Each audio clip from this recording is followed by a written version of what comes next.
Hey Master Gardeners, I'm in Santa's workshop at the Harford County Ag Center, and we're making some Christmas ornaments that I think you can do at home. You don't even have to be an artist to make beautiful garland.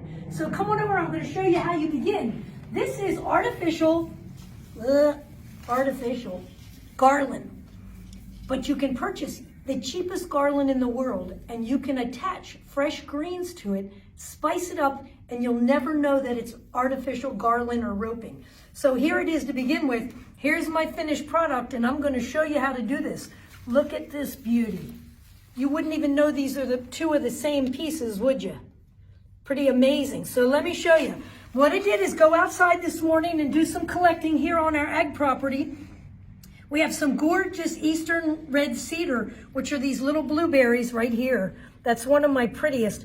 But really the texture of this white pine is one of the best things to incorporate in, because you've got to get a diversity of textures when you're making yourself a garland or a wreath. And then in the pile here, I've got plain old Norway spruce, which is this. And I've got southern magnolia, which maybe you have a friend who has a yard with one of these in. All you need is maybe 10 pieces of this, depending on how long your garland is. And then I've collected some cypress pieces. So that's all I have of these 5 parts. Let me show you how I'm going to do this. I took my purchased artificial garland and I've laid all the little stems out. As you can see, in the horticulture world, we call this 2-ranked. I flattened them out so they're on 2 sides. Laid them out real even. And then I just have cut my little pieces to about 5 inches. My white pine pieces are longer than that.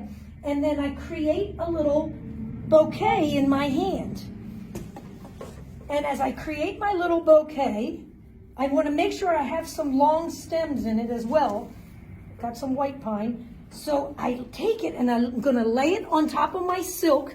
See here, I've got 2 pieces sticking out. I'm going to lay my bundle right on top of here.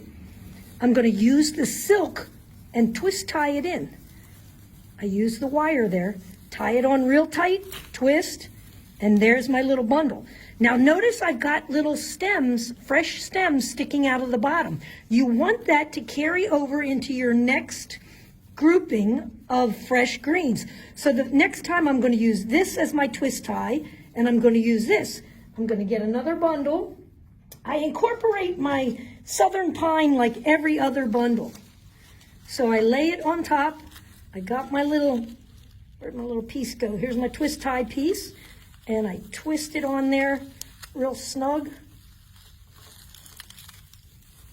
This was actually a pretty decent looking garland because they tried to diversify the greens. It has some little pieces that look like white pine. Notice, look on here. See how I have some long stems still sticking down?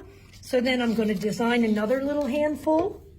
I love these little blueberries. Notice I even use pieces with these flat nubby ends because when I bundle it up, I can cover those little ends. But I lay this, here's another little bouquet. I lay it on there, pull 2 of my silkies, twist it on there real tight. And the key to keeping it so they don't fall out is you have to have these stems that stick down below, and you're going to let them carry over into the next bundle. And then voila, you end up with this amazingly beautiful garland. I'm telling you, Master Gardeners, you can do this by yourself. It's not complicated. Give it a try.